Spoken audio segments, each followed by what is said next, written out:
This is the Ninja's Way podcast, where we talk all things ninja industry, ranging from top-tier athletes to the local ninja entrepreneur. Listen to their journey to success as they conquer obstacles in ninja and in life. This is the Ninja's Way.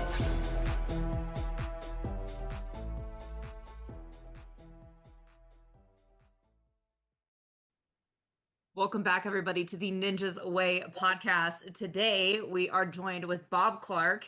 He is the CEO and founder of the Ultimate Ninja Athlete Association, which is one of the biggest sports leagues for ninja.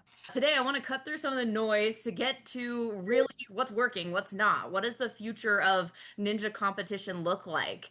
Season 10 happening in Dallas here in a month. What's going to be different? So the biggest difference, I'm glad you asked that, because a lot of people don't ask that question. They don't know, but they'll find out.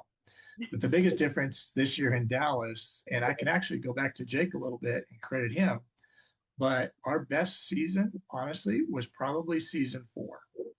And that was when Conquer Ninja ran the World Finals. And it's because we had one gym that said, look, we're going to help you run the finals. We're going to help you set it all up. We're going to bring our courses.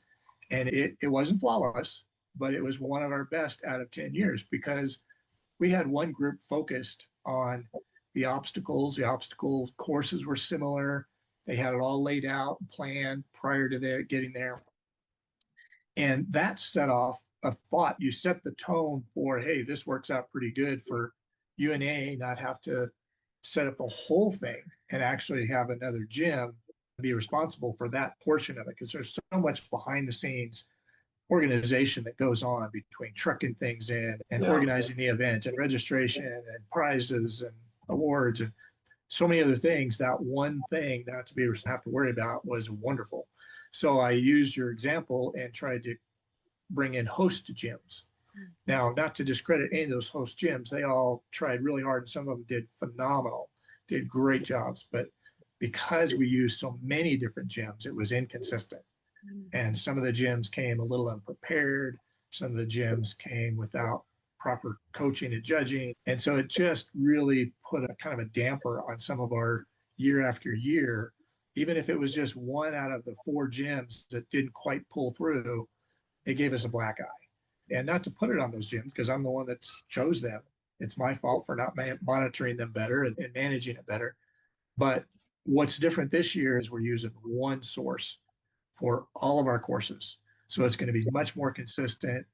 I talk to one source, not 5, and it's so much easier to communicate, know what he's building, what the courses look like, what padding he needs, what kind of elements he needs to make it safe. So that has been a big difference, and we won't change from that. We're going to stick to one entity that makes this is my Ninja Source, by the way. They're the ones building our Dallas courses. Phenomenal guy. I think it's going to be amazing. If you've seen, his pro course last year was my Ninja Source, and it was a great course. They build some really cool stuff. So that's going to be the difference of Dallas. It's going to be a lot more consistent. Judging will be more consistent. Obstacles are going to be phenomenal, built, sturdy, solid. Not to say nothing can go wrong, but we're confident it's going to be our best year yet for all that. And it does take a lot to put on these events. There's tons of moving pieces. It needs a lot of people to even make it happen. But I know a big request from you guys this past year was volunteers. So with over 200 volunteers required to really run this event, what systems are in place for like consistency and professionalism in the judging? And how does this span across? I know you guys are going to have multiple ninja courses at this event. Is there anything in place to help with these people being volunteers? So we have a couple of requirements for the judges. And again, Arnold is the host builder, but we actually do have some host gyms helping bring in judges. And these are some of the top gyms that have done really well for us. Hit Squad has always been one of our top gyms. They built one of the best courses. They're out of Arizona, and they'll be providing judges and overseeing the management of a couple of courses. And then Next Level Gym out of Oklahoma, also a very reliable gym we worked with real tight with. And then UNAA is managing the rest of the courses. And of course, my Ninja Source has a couple of courses. So we are using host gyms to help management. It was the obstacles that became the biggest problem when we're using multiple gyms, because they all bring different things. They're all trying to scramble build obstacles. One of them showed up at finals, building obstacles at finals. And I'm like, why wasn't this done weeks ago? Sure. And again, you live and learn. And again, not to criticize any of those gyms, they tried really hard, but it's a lot for a gym to say, hey, build three courses and all the obstacles for all three courses. That's a lot of work. So Yeah. asking them to do it was a new out of the box idea for them. But I can still relate with them showing up, still building obstacles. So I'm not going to dog them for that. Yeah. Yeah. No, they literally showed up with saws, like a table saw, and we're still cutting out the shapes of the wood and sanding them and painting them at the event. Oh yeah, it was tricky. But to go back to your question, yeah, we got a lot of gyms that are going to be helping manage, and they're required UNAA level 1 judge certification, coach certification. So that gives them some judging. We also have created a video that we send out to all the judges now. So the judges watch this judges video specific to this year's event. Cool. And then we had a lot of hometown people here, Allie, that did our coaches deal, and they got an in-person judging course. Sweet. Being part of the gyms, coming to the UNA and bringing athletes and stuff, we've been pushing that volunteer link quite a bit, because honestly, if I wasn't so busy there, like, why not be involved?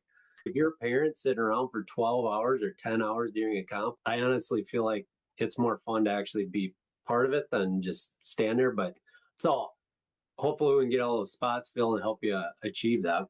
Yeah, that's a big deal. And that's why we give a pretty good reward, because you get free spectator. If you work a few extra hours, you get free entry.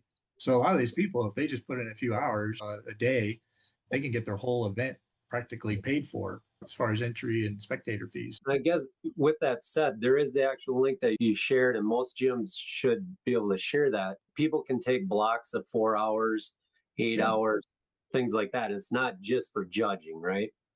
Correct. There's lots of different volunteer positions. Some of them are just monitoring people coming and going and easy. Some people are just be standing at a door security wise, just making sure people don't leave. So some of them are pretty simple, stand around type of job. And the one thing, just when you're bringing that up, our OCR always needs more people. I don't know why it always struggles to get people, but it's the easiest job in the world.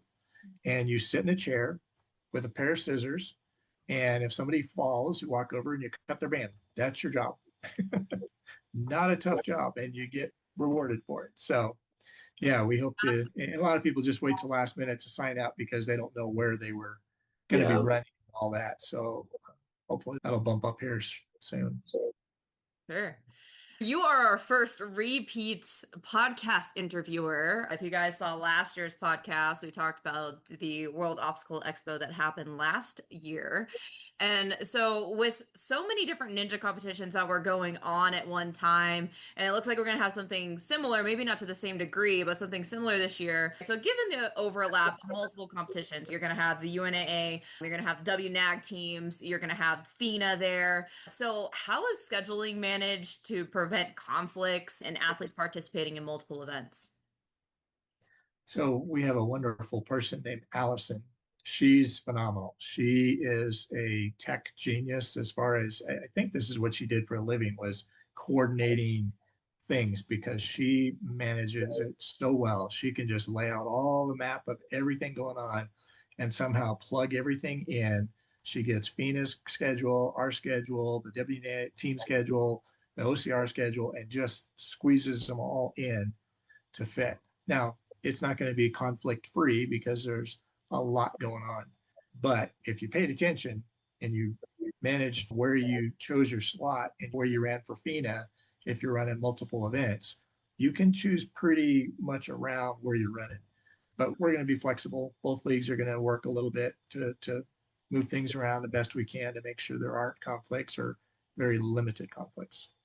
Yeah, because when you bring that up, it's getting, as the competitions grow and the sport grows with these leagues, and especially like this year, it's a grind for the coaches too. And the gyms have coaches there. Parents want their specific coach to coach. And so it's just a lot to juggle. Taking that in consideration for the athletes and the coaches, that's important. Yeah, it's not easy on coaches. They're busy. Totally. I'm curious, what are you personally looking at to decide if season 10 is going to be a success or not? Honestly, the biggest thing is our ultimate goal, and this sounds funny coming from a league, but is that everybody has fun. Mm. We want the competition. We like to see intense, fierce competition. But overall, we really want someone to walk away and go, man, that was fun. That was such a fun event. I enjoyed that. That was such a great time. I had fun going to Six Flags or whatever off thing they do besides the competition. They just enjoyed their week. That's our goal. That's why we tend to set it up around venues that have lots of things going on. So again, that's our goal is we really want people to just walk away happy and pleased with the competition and that, hey, it was run fairly, it was safe, and we had a great time. That's our goal. Not Well, easy to do, but yeah, that's our goal. Yeah, right. sure. This year we're going to be in the heart of Dallas. So, among the idea of things that are happening outside of the competition, what do you know of any cool things that parents, coaches can go do outside of competing in UNAA this year? So we have a list. I don't have the list in front of me, but we have a list on the website. So if you go on our website on the finals page, scroll all the way to the bottom of that finals page, and there's a list of all the different activities we have discounts for. One of them is the dinner, the jousting dinner, where you get to watch the guys jousting and sword fighting and stuff while you eat dinner. That's a cool one. There's a ropes course that provides a discount. There is Six Flags, and then Six Flags Hurricane Harbor, which is the water park. And then the city has a number of events going on that they provided a discount link for. So yeah, lots of different activities you can do when you're not doing Ninja. And just Dallas has a ton of activities and things available, but we have about 5 or 6 things listed with discounts on our website. I would add to that, Conquer Ninja Gyms Bedford is 20 minutes away, so they can check that out too. Yeah, Quick plug. Like, I got a question to add to that in regards to things outside of the gym for families and all that. In regards to the finals, more specifically this year, what are some other key things that you would like to let parents and families know? the one thing I like to alert people of is we have 6 hotels listed on our website. And we highly encourage people to use those hotels because those are the closest hotels. There's no other hotels. We chose all the ones that are the very closest to the venue, and they all offer discounts to UNAA. So I know a lot of people tend to just jump online and grab a hotel, but I promise you the hotels we chose are closer. So Yeah. if you want to be within walking distance, every one of those are with someone a little further, but they're all walking distance if you want, so you don't have to Uber from your hotel or whatever. Yeah, we do encourage that. Check out our finals page and really study it before you book too much and choose too many things because we have a lot of things to offer off that website, the finals page. great. Perfect. Ninjas is still fighting this mainstream legitimacy. What do you feel is holding it back? And do you feel like UNAA is filling a gap to push the sport forwards? Yeah, I think the hardest thing is I love the fact that American Ninja Warrior is still on TV because that always boosts, a little boost whenever the show's on. The gyms are fuller, registration go up. It's amazing. Just the show gets people excited, but it's still such a niche sport that there's still a lot of people that it just doesn't fit. So we're not in a plateau, but honestly, it feels like the growth level from where we started to where we are today is starting to decrease a little bit. And I think we're just kind of seeing that, and it'll go in spurts. I was in motocross. Motocross had its ups and downs. There were years when motocross was just exploding. And then next year, you'd see it plateau a little bit, even drop. And then a few years later, all of a sudden explodes. So it's all based on economy, and people can afford to go travel more and go to more ninja competitions. And sometimes they want to just stay home and save some money and just do their local competition. So it just seems to vary. We have some gyms that have been huge this year, like the biggest events they've ever had, and other gyms that had huge events last year had events this year. So it really bounces around. But I am seeing a little bit of a leveling out. And part of it, Liz, is the saturation of the business. This business can only handle so much because it is niche. There's only what maybe 100,000 people interested in doing this sport. Of that, if you have 3 leagues, each league's going to be huge, right? They're all going to be funneling to those 3 leagues. When you have 5 or 6 or 7 or 8 leagues, that pie just thinned out. And now every league's going to get a portion of that pie, but it's a smaller portion. So I think all of us as leagues, from conversations I've had, we're all seeing that. So it's really getting thinned out by the different leagues. And just see a different, even the one-off events. So you got Bucket of Chalk and the Barn Comp and UBW, and these are Mhm. big comps. And we encourage them and we think they're great, but people can only go to so many events. And if Right. they go to UBW and Barn Comp, maybe they can't afford to go to Bucket of Chalk. And if they do go to all 3, can they afford to go to WNL, UNAA? And at some point, they just can't spend all that money to travel so much. So it's our pies are getting smaller for each of us. Oh, that's interesting that you say that. And where do you feel like the solution to that problem is? Is it consolidation of one league eating another? What does that look like? It's not even that. I can compare it to motocross because I did that for so many years, but you would see new tracks pop up all over the country and it would thin some of the other tracks out. Like here in New Mexico, we had 2 tracks for a long time. Then all of it expanded to 5 of us. And all of a sudden, each one of us saw a hit because we were getting less and less. And I see that with gyms. You see a gym in, say, Arizona, and there were only 3, and now there's 7 or whatever. So it thins that number out. But what actually eventually happens is it catches up. And now more and more people get introduced to the sport. And now the pies get bigger again. But it takes some time. So it's like you start with this pie Yep. and it splits up, but then once it splits up, all those extra entities grow, and now the pie is just a little bit bigger. And then more leagues and things come in, and it splits that pie again, but then that grows that pie. So it's just this ongoing thing. It just takes years. It's a slow process. So it will continue to grow, but it definitely, there's some growing pains that go along with it. Yeah, with that said, you kind of spoke to it how families are starting as the leagues continue to grow and people are competing to get to certain leagues or the world finals, certain world finals. They have to start picking and choosing where they're traveling. One, because it might be a regional thing, or it might be it's a budget because it's a undertaking because it's a family type thing. So how would you, or what would you say, this is from your perspective, how do you sell us on the UNAA over other leagues? My biggest selling point when I reach out to a gym is, one, just say, we've been here for 10 years and we're going strong. But I think the one thing we might have a little advantage over is that we're consistent. If you go back and look, our rules changed back, what, year 2, Allie? Charlie and I redid the rules back in year 2, maybe year 3, they adjusted a little bit, and they pretty much stayed consistent since then. So it's easy to know what UNA rules are and how to manage UNA event year after year without going, oh man, all these new rules change, all these new things have changed. We got to learn this new thing. If you're UNA, you pretty much know how to run UNAA, and it's fairly simple. The scoring system, once you learn it, is simple. So I think that's one. We're all about simplicity and just trying to consistency.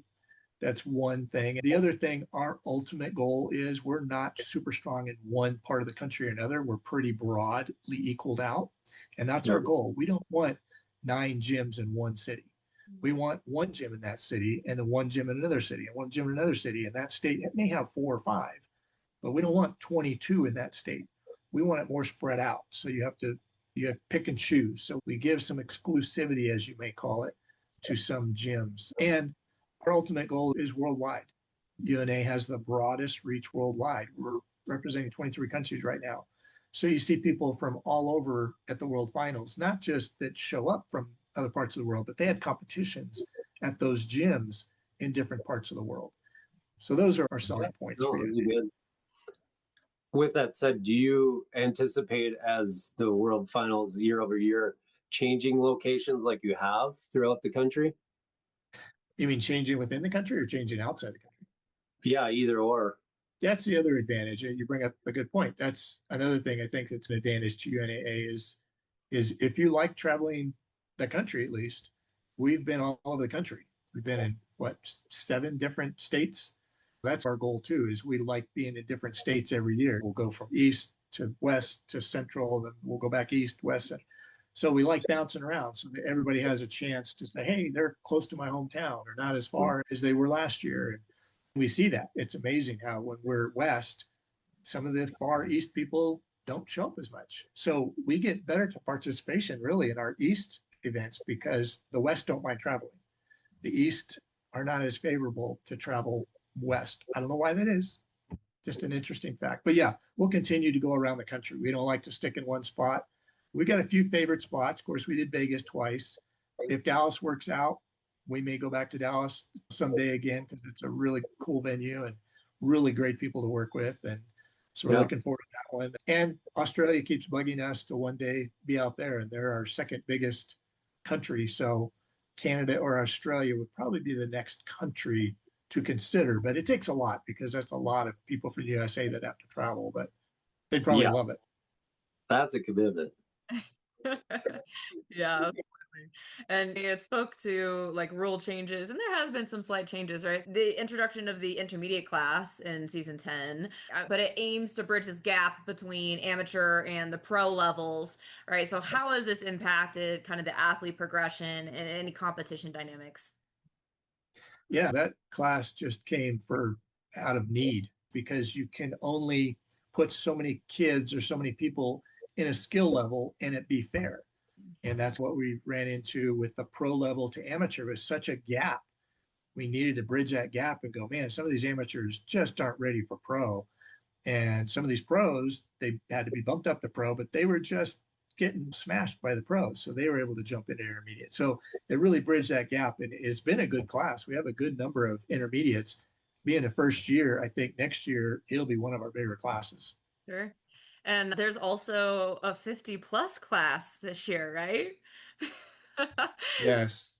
That was more of a personal thing, but there's lots of 50-year-olds in my age No. group that are like, we're getting smashed. We cannot compete against guys that were doing American Ninja Warrior and killing it are now in their 40s. Yes. So we're like, we're competing against those top level guys. How is that? We just can't do it anymore. So we had to spread that out a little bit. Sure. No, that's honestly one of the things that I compare it to too is from the motocross world. It's 5-year increments most of the time. Once you get to that the vet class and you get to that 30 to 35, 45 to 50, there's a big difference. And then 50, it's hard to compete against a former pro 40-year-old. Yeah, you know. exactly. So that is one thing, adding some more classes to keep people in the game longer. I would see that more beneficial. You were recently elected on the UIPM Obstacle Task Force Committee. And this, again, is all in this effort to bring obstacle sports to the Olympic stage, which is, we're going to see a glimpse of that happen in the 2028 Olympics upcoming, right? And so with World Obstacle moves with UNAA closer to the Olympic model, some fear that it's going to sterilize the soul of ninja, right? Like, how do we balance the tension of what is true ninja to something that's now becoming a little bit more standardized because of the Olympic path? So, yeah, to diffuse those fears, the easiest comparison is climbing gyms. There's a lot of climbing gyms in the country, and when it went to the Olympics, didn't change their format at all. They continue to be climbing gyms. They continue to have competitions. They continue to have fun ones and serious ones. And when they want to be a qualifier for the Olympics, yeah, then they have to follow those Olympic standard rules. But if you're not part of the Olympic trials, it's not going to change anything. A gym can continue to be a gym. There's not going to be any standards that they have to uphold or manage, or even under UNAA. We're not going to change anything if once it goes to Olympics. It's going to be the same thing. Again, just the qualifiers will have to meet those standards. And some gyms will accommodate those standards because they want their athletes to learn what they are and become better and manage those rules. But it's not going to be so ridiculous that gyms are going to just have to up and change their standards and their rules. It's going to be the same thing, just depending on how far they want to go with their athletes and if they want to one day be in the Olympics. to speak to that too, from the gym's perspective, that's part of the competitions that is morphing into is the different style of competing. It's a progression of the sport too. As a gym owner, to speak to that is it. I don't feel like that's gonna hurt it too much. It's just gonna change the type of discipline a ninja may be training for. Oh yeah, definitely. That's exactly what it's going to do. And more than anything, as anybody knows, the Olympics are the largest thing in the world sport wise. We think American Ninja Warrior does a lot for our sport. Olympics would do even more. Yeah. And so, if and when it gets to the Olympics as a standalone sport, that's our goal for, say, 2032.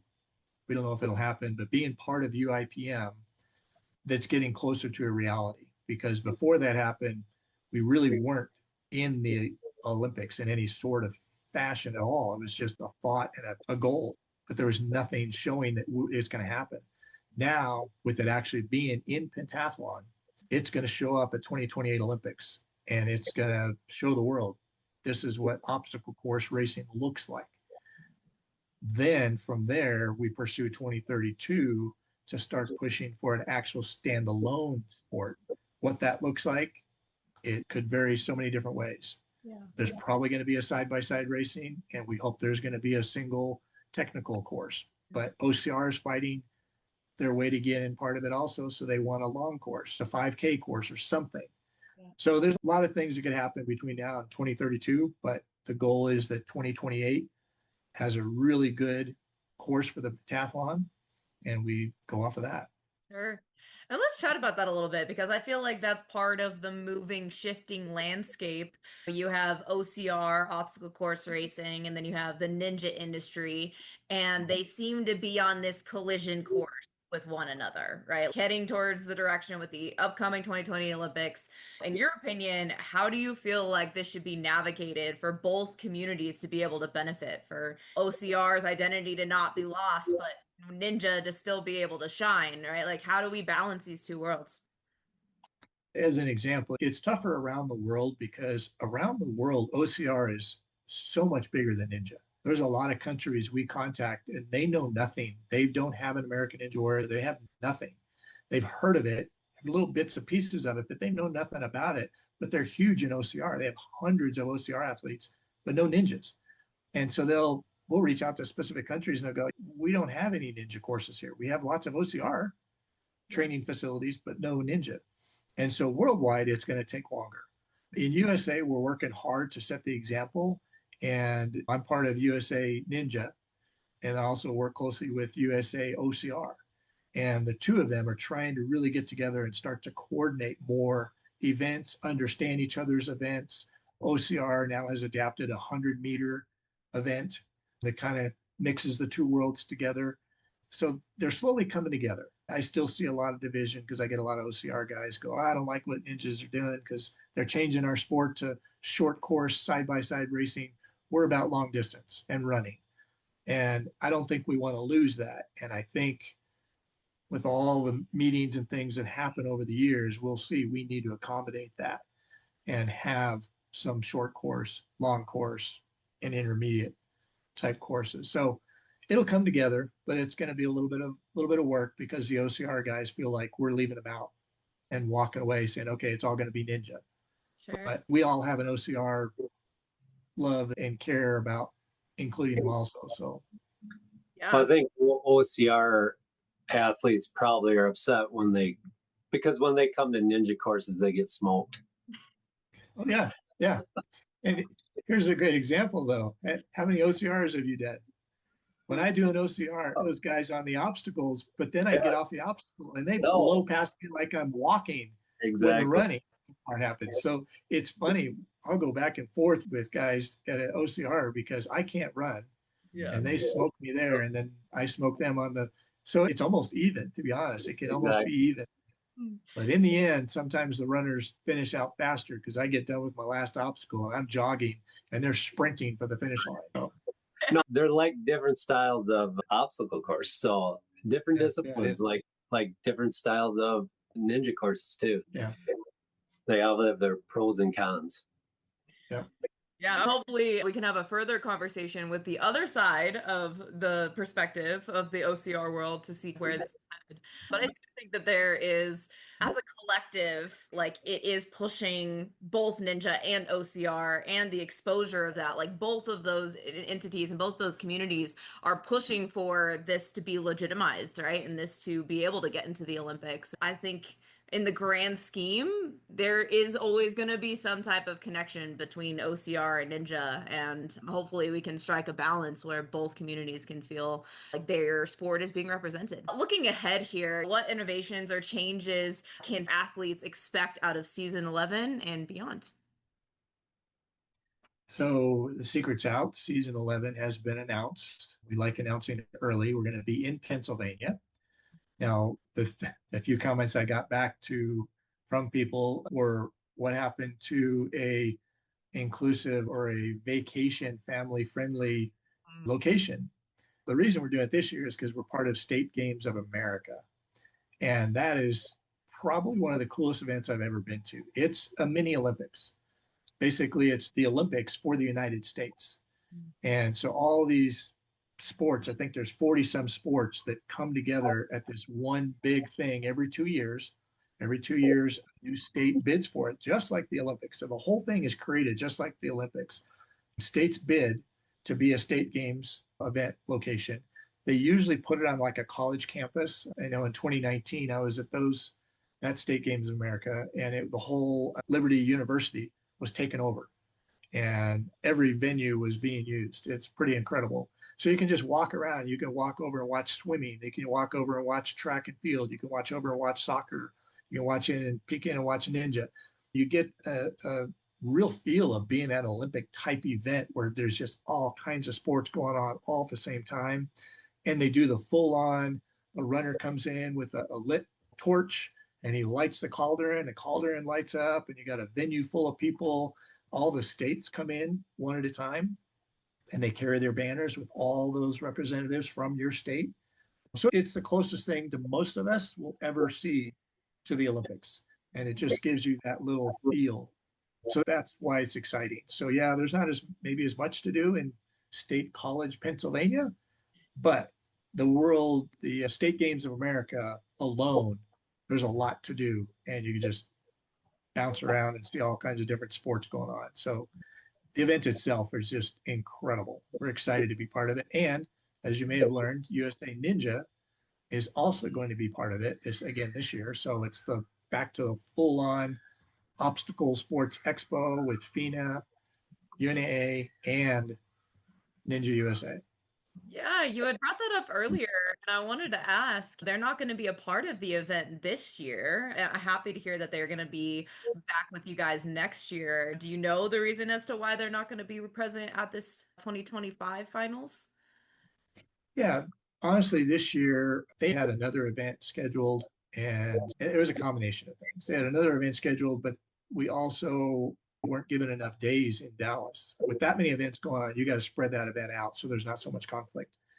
Yep. And we only had 6 days, and there was no way to squeeze 3 events or 3 leagues or whatever in 6 days. Just impossible.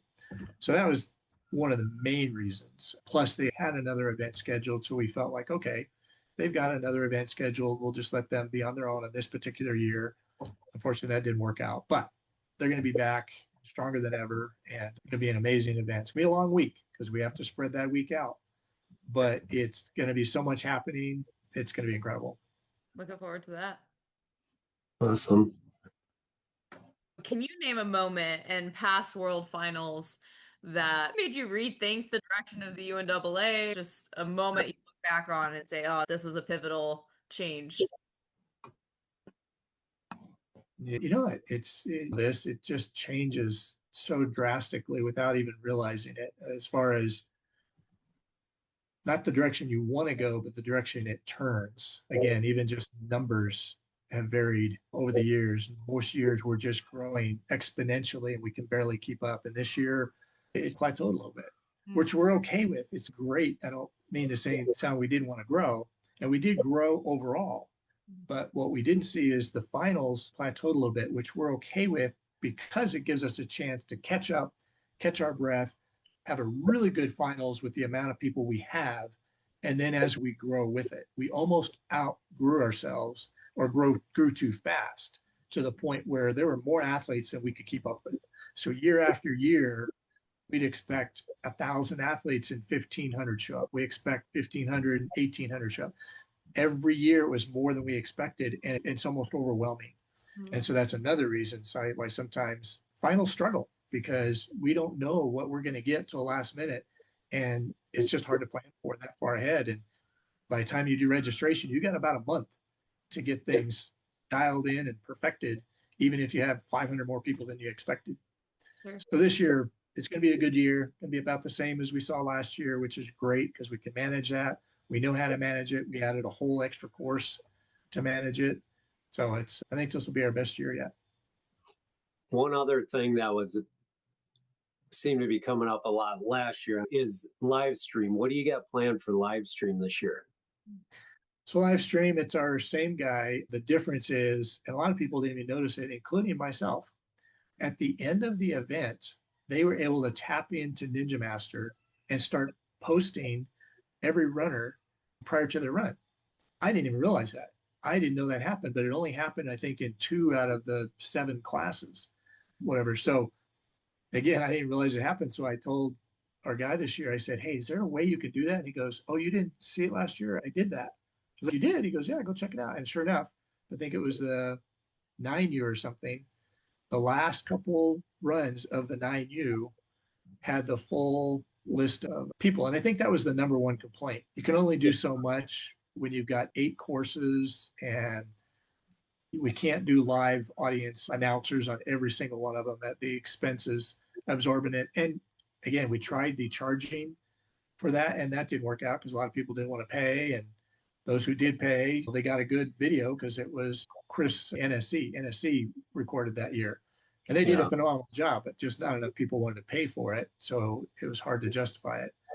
And so it's just such an expense thing. And with as many courses that we have running, we just were able to set up maybe 1 or 2 cameras, get a couple of different angles for them. But the goal is that grandma and grandpa who can't make it out to the event can still see Johnny run the course.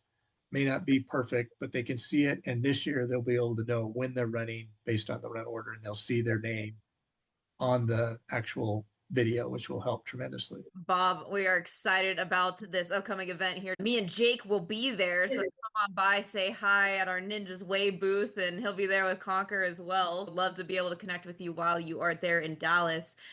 How can people learn about the finals? Yeah, definitely go to our website first. It's ultimateninja.net, and you can click on the finals page.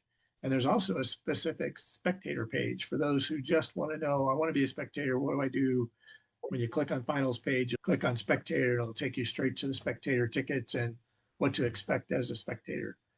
You can check us out on social media also under Ultimate Ninja Athlete Association, but website's definitely your best bet. Awesome. Sweet.